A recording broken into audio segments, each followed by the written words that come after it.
In the bitter winter of 1674, as London's cobblestone streets echoed with the footsteps of those heading to the Old Bailey courthouse, few could have predicted they would witness one of the most religiously charged trials of the Restoration era. The case would pit ancient laws against personal conscience, and ultimately send a man to one of history's most gruesome deaths, all for the crime of changing minds about God. William Burnet was a man whose very existence violated English law.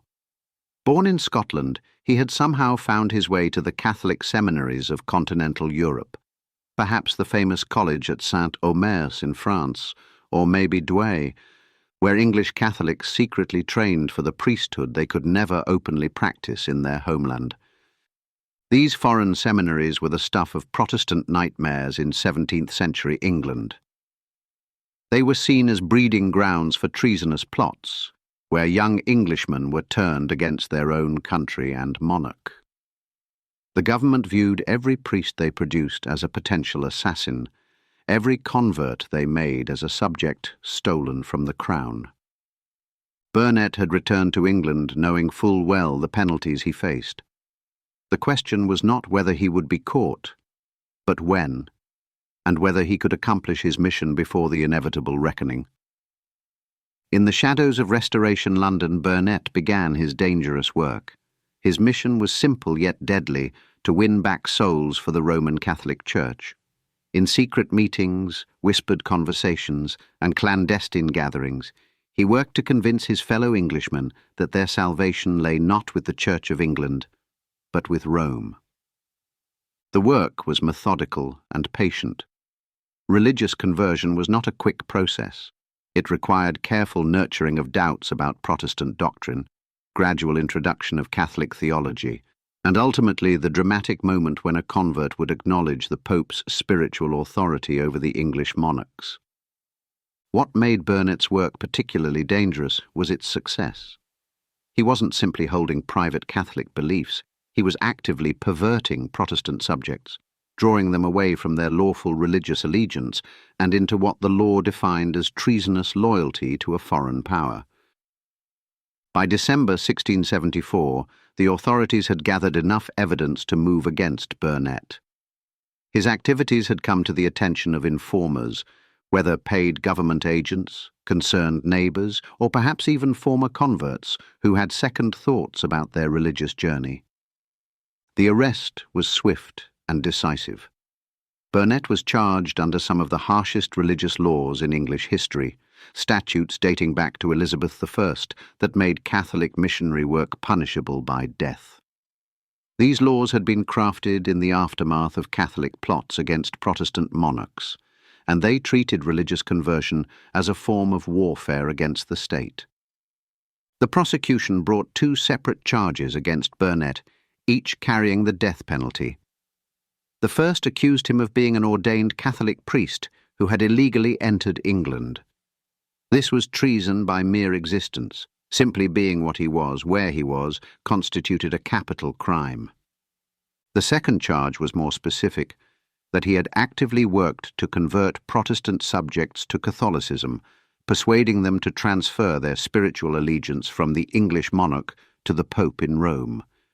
This was seen as stealing subjects from the crown, a form of spiritual theft that the law treated as high treason. When Burnet appeared in the dock at the Old Bailey on December 12, 1674, he faced a legal system designed to convict him. The proceedings were conducted under special commissions of Oyer and Terminer, courts specifically empowered to hear and determine cases of treason and other serious crimes. The first charge, that he was an ordained priest, proved surprisingly difficult for prosecutors to establish. While they had strong suspicions about his foreign education and clerical status, providing legal proof of his ordination was another matter entirely. The secretive nature of Catholic seminary training meant that documentary evidence was scarce, and witnesses were hard to come by. The jury, after careful consideration of the evidence, found him not guilty on this first indictment. It was a rare victory for a Catholic defendant in this era, and it might have given Burnet hope that English justice could still function even in religiously charged cases. But the second charge was where the prosecution's case proved devastating. Witness after witness testified to Burnet's missionary activities. Former converts spoke of his persuasive arguments, his patient instruction in Catholic doctrine, and his ultimate success in winning them over to Rome. The evidence was overwhelming and undeniable. Burnet had indeed worked systematically to convert Protestant subjects to Catholicism. He had encouraged them to acknowledge papal authority in spiritual matters. He had, in the language of the law, reconciled them to the Church of Rome, making them spiritually subject to a foreign power. Faced with this mountain of evidence, Burnet's defense was both logical and doomed. He argued that if converting people from the established Church of England was treason, then surely other religious groups should face the same charges. What about the Quakers, who actively sought converts? What about other Protestant dissenting groups who drew people away from the Anglican Church? It was a reasonable point that highlighted the selective nature of religious persecution. But the law was not concerned with logical consistency. It was concerned with political control. The court's response was swift and brutal in its honesty. The law specifically targeted Roman Catholicism because Rome was seen as England's enemy. Other religious groups, however misguided, were not viewed as agents of foreign powers. After full deliberation, the jury returned with their verdict on the second indictment: guilty of high treason. The crime was not violence, nor theft, nor any conventional understanding of betrayal. William Burnet was condemned to die for the content of his conversations, the success of his arguments, and the effectiveness of his spiritual counsel. The sentence was pronounced with all the formal ceremony that English law demanded for high treason. Burnet was to be hanged, drawn, and quartered, the most brutal execution method in the legal arsenal, reserved for those who had committed the ultimate crime against crown and state. This meant he would be dragged through the streets on a hurdle, hanged until nearly dead, cut down while still alive, disemboweled, and finally chopped into quarters for public display. It was a death designed to terrify potential imitators and demonstrate the state's absolute power over those who challenged its authority. What struck observers was Burnet's response to this horrific sentence. Rather than pleading for mercy, breaking down in terror, or cursing his fate, he received the judgment with what witnesses described as modest generosity.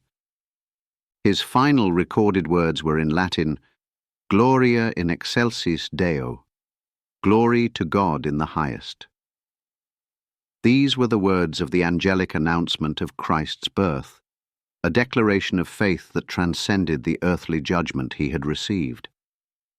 In that moment, facing the most brutal death the law could inflict, Burnet transformed from defendant to martyr.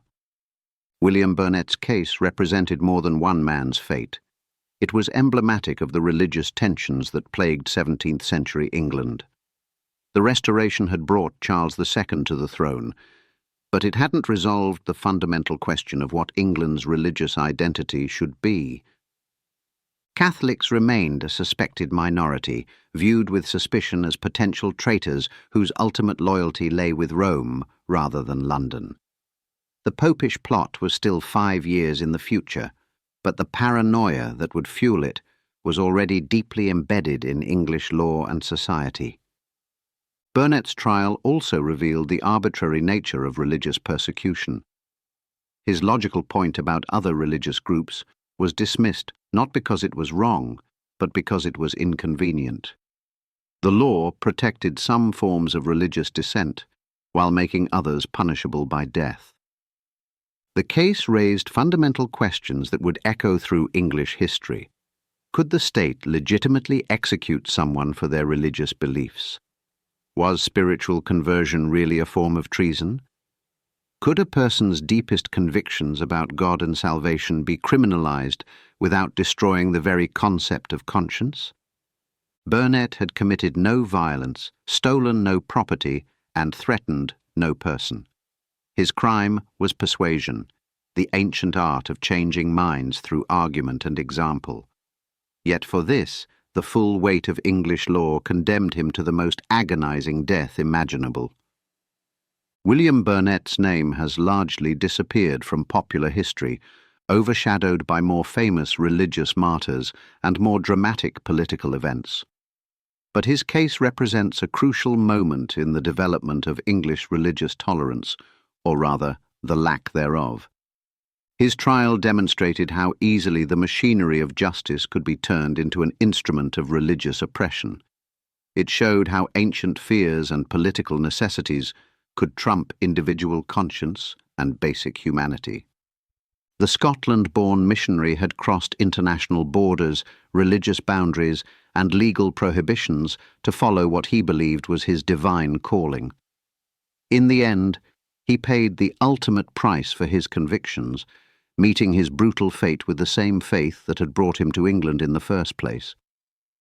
His story reminds us that religious freedom, something we now take for granted, was won through the sacrifice of countless individuals who chose conscience over safety, faith over life, and divine law over human authority.